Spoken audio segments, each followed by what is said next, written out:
All right, there we go. We are started. Welcome back to another episode of the Wild Bearing Podcast. I'm your host, BJ Groskreutz, and today we have co-founder Zac Groskreutz on with us. So, Zac, how are you doing today? I'm doing pretty good. How about you? Doing well. Thanks for joining on the podcast. It's good to have you on. Thanks for having me. Yeah. Let's just introduce yourself to everyone. Let everyone know who you are. A little bit about yourself, your family. What are some things that you enjoy doing in the outdoors? So, like we just said, I'm Zach. We're brothers. We've both enjoyed quite a bit of outdoors. I grew up in a very outdoorsy family. Went camping quite a bit up to northern Minnesota, as well as just enjoying hiking and just any just major outdoor recreation that we had within our vicinity of where we lived. But currently, I actually really enjoy hunting. That has been a year-round passion. Not the actual hunting, but the prepping and all that fun stuff. So currently, we're in hunting season, so that's where I'm currently enjoying part of the outdoor aspect of just nature and everything around. Yeah, for sure. Yeah, going up to the Boundary Waters every year as a family was always a good time. That definitely Oh drove yeah. my passion to just being outdoors and being wild.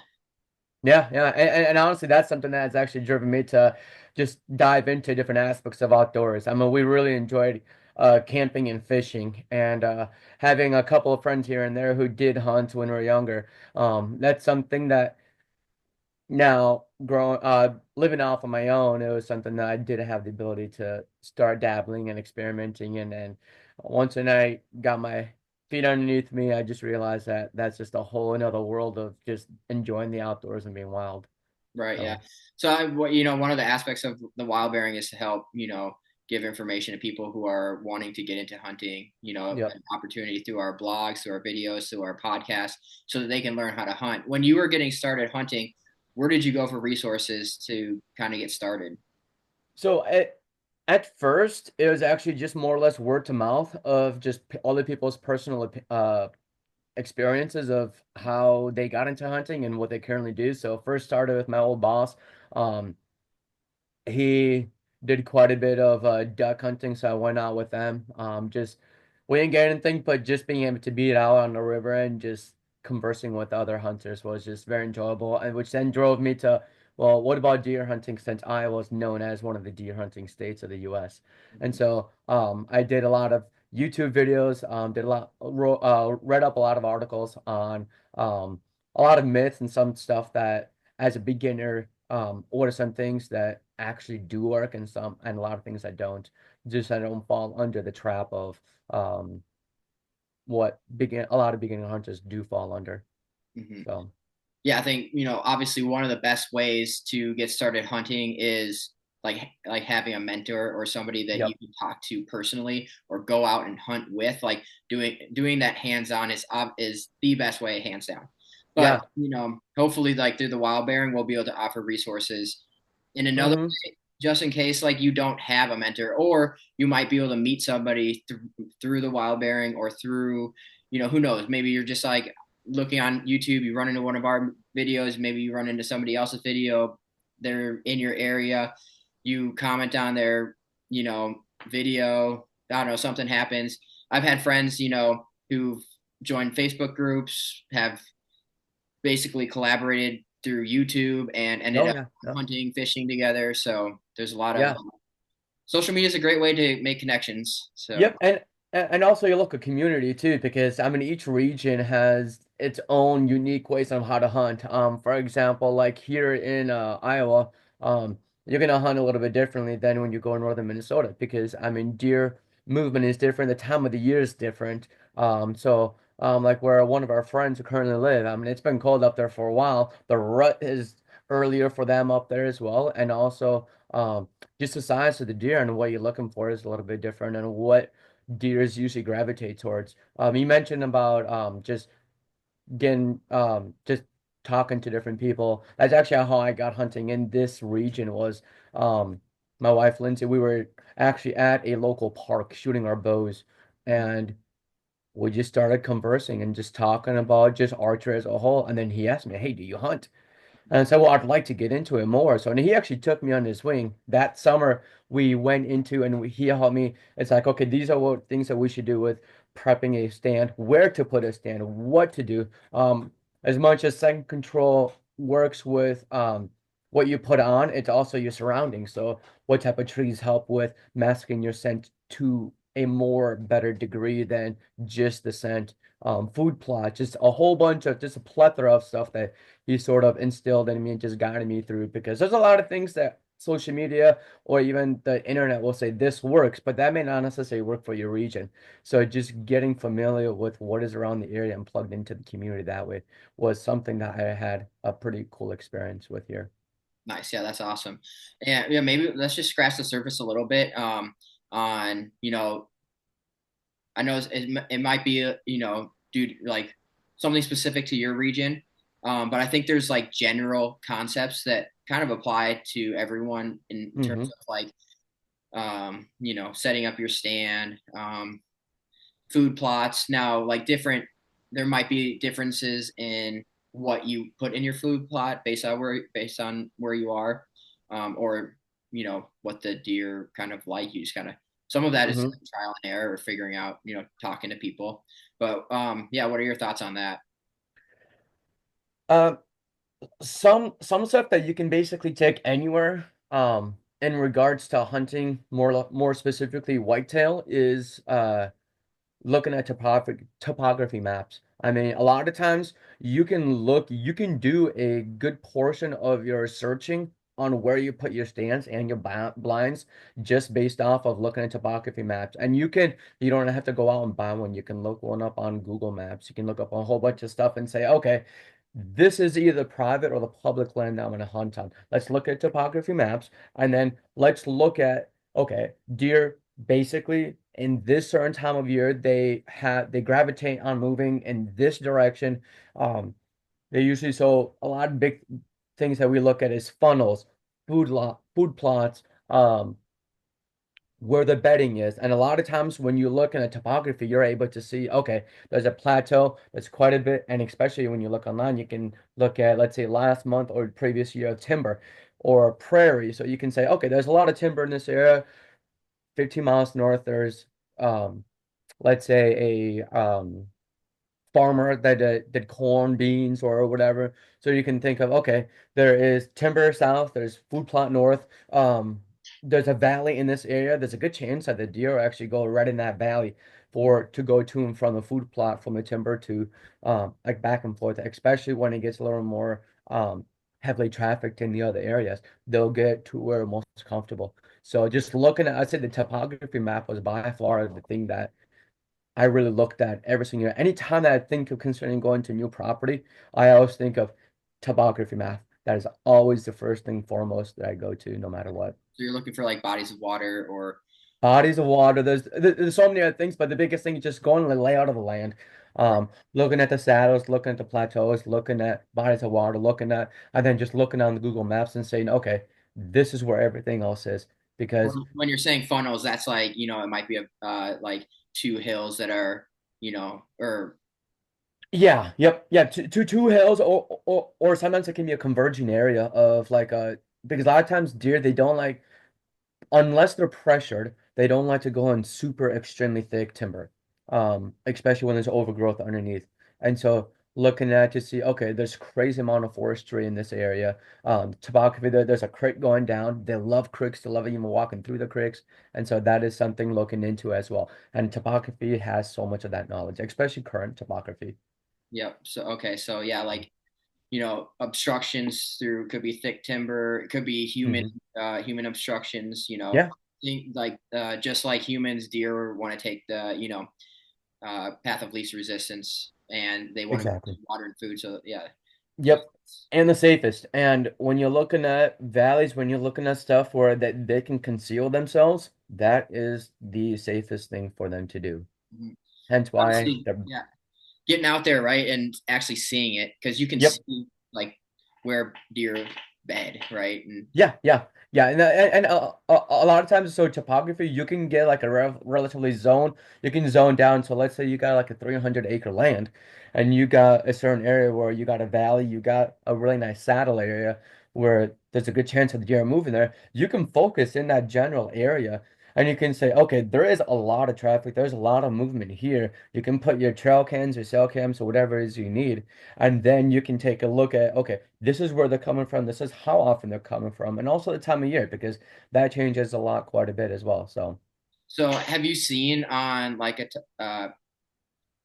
topographic map, like have you been able to see or like satellite images bedding, like deer bedding in those images, or oh, no, a lot of times with topography map, so I look at to see on just the layout of just the heights of like where like if there's like a sheer cliff or if there's like a valley around that area, that's the first thing I want to look at and see. And then usually a lot of times with those, then there's a good chance that there's a body of water or a river or a creek or something around that area.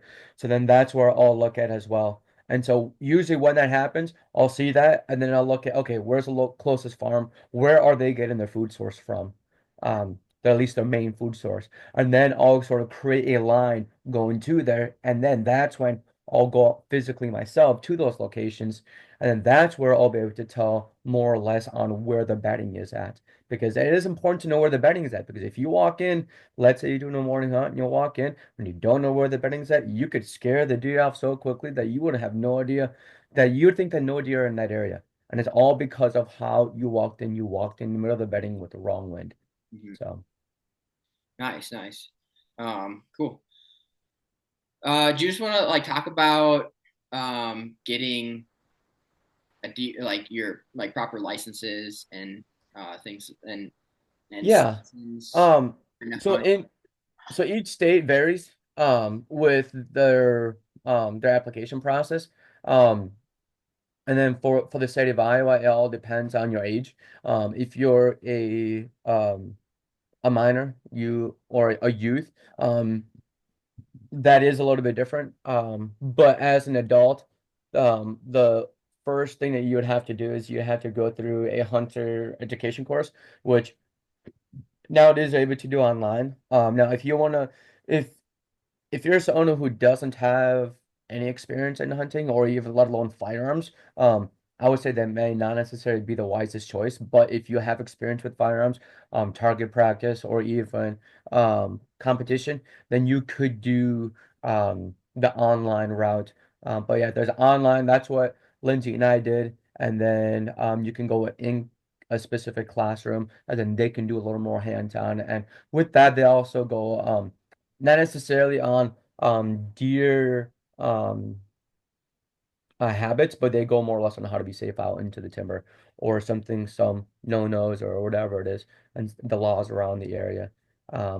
Once you get that, you pass, you take the test, then you are able to get your license. In the state of Iowa, we do have to pay for every single year, or you can get a bundle. It all depends on what it is. And then for that year. And then whenever your state allows you, then you can get your tags. And then just, but the bad thing about the tags is that each county has certain regulations. For example, in my county, you can only get one buck tag or one antlerless or antler tag or any sex tag, and then there's an antlerless that you can get as many as you want until the quota for that county is met. Um, and so it all depends on the county of where you live or where you want to hunt will determine on what you can get and when. Um, some people like to get it early because sometimes it's a little cheaper to get it on sale before the season starts. Yeah.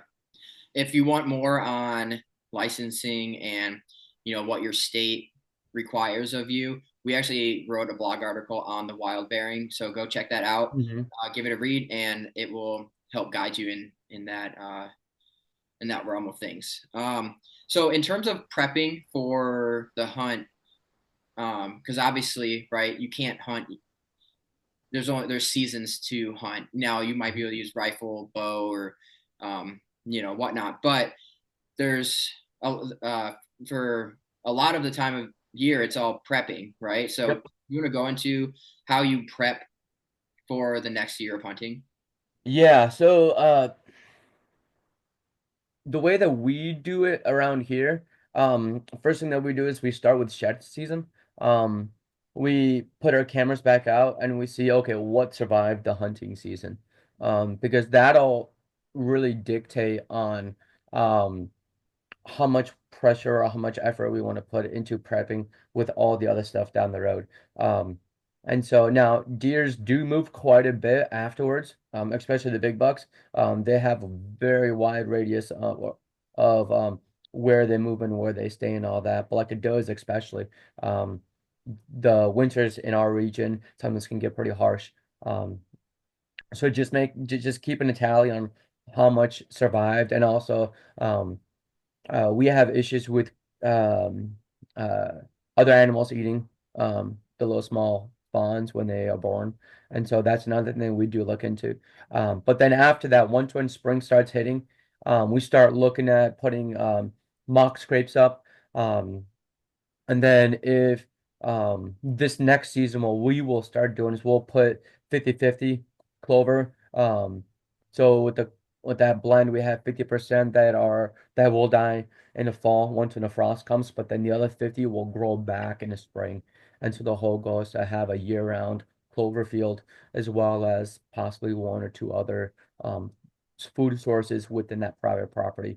So that is another big thing that we do. And then um, that's going to be a continuous thing on top of trail cam maintenance. That includes just making sure they're either software's up to date or that there are none that are broken. There is a time frame that we do take those out just because we don't really need them on there, um, on public and private. But then after that is just a matter of um, I say it's summer. Once when summer hits, then we go back into this stands, maintain them or do maintenance on them, making sure that nothing has been rotting out, the tree's still alive, straps are still good, and then about no earlier than a month prior to hunting season is when we um, put our stuff back on when it comes to um, just breaking the whole stand up so it does match the whatever the backdrop is or whatever the trees around the area, whether it be put cedar branches, um, put other type of trees, like dead tree branches or whatever it is around the us or around the actual stand itself. So Nice. that's that's just the gist of it. I mean, we can go on for Right. Yeah, forever on all that stuff. definitely. Yeah. Um, But at the end of so I mean, basically, what the listeners should take from this is that the more work that you do in the yes. off season, the more likely you are to get a deer in Oh season. yeah, yeah. And I would say of the time, so let's say 2024, Mhm. last year, I would say of the time that I put in between prepping and hunting, I would say 70-80% was actually outside of hunting season. Right. And then that 20-25% or even 30 up to 30%, it makes that 20-30% that much better. So Mhm. yes, it does make a huge difference on whatever prep work you do beforehand, does make a huge difference on a prep work after. Now, that doesn't necessarily mean that you won't have any success, any luck. It's just a little more difficult. And then there are other things that you will have to that you will struggle with, um, or that you will have to battle when you go into area that you have no idea Right. what's It's a going little bit on. more of a gamble at that point because you're just hoping Yep. for a deer to come Yeah. by. But if you're like, hey, you have your trail cams up and you're like, hey, I know that the deer come by here during this time and this time, then you're like, okay, I'm gonna go out, a couple hours earlier. I'm gonna wait, and I know it's coming around this time, so now I'm gonna be alert at this time because they're gonna come by. Yeah. So Yep. yeah, Yeah, and a lot of times it's like, especially when you see that, like with our trail cams, we're able to see, okay, the weather, windage, the moon phase, even we're able to get all that information, and that's something that I do look at when we do go out hunting. And it's just like, okay, I can look at my data, I can say, okay, I can zone in, let's say like I want to go out tomorrow night. I can see, okay, what is the weather conditions and what are the chances based off of my previous um cell phone foot or cell cam footage on what are the chances the deer come in that area? Now, there's always a small chance, but I want to increase that probability as high as I can because my time is important when I'm out there. Right. Yeah. Uh, Awesome. Perfect. Perfect. So yeah, and I guess another thing that we can go into, because I know you briefly talked about it, that you've hunted on both private and public land. mhm. There's obviously not everyone has private land. That's definitely ideal because then you can set those like food plots and everything and set your Yep. stands and leave them up, and year to year, you're just like gaining knowledge on the area and the deer. But what's your experience with public land, and what are recommendations you have for the listeners? It's been mixed. I know for bow season, where we're at, since it starts a lot earlier than gun season, I've had better experience with bow season just because I don't have any other unnecessary pressure. And I mean unnecessary pressure, I mean a lot of um, irresponsible hunters coming in and either creating a ruckus or even I've had one person while I'm sitting in my stand, he comes up and he yells at me, "Why are you sitting in that stand?" I'm like, "Buddy, it's my stand." But yeah, he thought that it was he could sit in it. Yeah, it's as much as it is public, there is a Mhm. that is something that you always will have to Right. like if you don't experience in that, that is awesome. Just another reason Congratulations. why it's important. Like hunting's not something you just walk on the woods and do. Like do some research, find a mentor. Yeah. Like I mean, at the very least, listen to YouTube videos, because there is like hunter etiquette, and you Yep. want Yeah. to be safe, and you don't want to like walk into somebody else's area. hmm Yeah. Well, even like we had in one of the public places around here, a guy from our church, he was mentioned like, oh yeah, like there's another guy on Facebook that he's been posting on a stand location, and he's like, I think I know where that stand is at. And he's like, it's not far away from you guys. And so then that's like, all right, good to know. So then it's like, okay, I know who the person is now. I know his Facebook. So then if I need to, if it comes to a point where it's just like, okay, I'm gonna be hunting this quite a bit, I can communicate with him and just say, hey, when are you going out? In this stand, let's work together so we don't ruin that experience with each other. In fact, we can help each other out. And so that way it creates a better hunting experience for not only just for myself, for everyone else around that area. Definitely, yeah. So, Good stuff. This was some solid information, Zach, on hunting, and just like getting to know you. Obviously, you're going to be one of the hosts as well for the wild bearing, and probably interviewing some people too. yep. So yeah, just wanted to give you an opportunity to, and the guests or the viewers an opportunity to get to know you a little bit. And I think that was done. So just to close it out, do you have any last piece of advice or words of wisdom that you want to leave to the listeners? Yeah, I'd say it is never too late to enjoy the outdoors. And whatever that is, it doesn't matter. One of our friends up in Minnesota, his dad just got into hunting 3 years ago. And he is what, I think 50s, and he's just getting into hunting and he's enjoying it like crazy. He says he's never knew he could actually enjoy it so much. And he's not necessarily a successful hunter, but he's enjoying being able to have a passion for something and actually putting some time into something that it is not only like it's not extremely difficult, but it is very satisfying every step of the way. Yeah, It is that's never too late to start the outdoors. Yeah, that's great advice. Awesome, Zach. Great having you on. Look forward to having you back on in the future. But yeah, we'll close out there. So, to the wild bearing Yep. family, um, as I say, stay wild, and we'll see you next time. Yeah, buddy. Stay wild. All right. Let's see here. You're the only one who can Figure out how to stop stop it. the recording.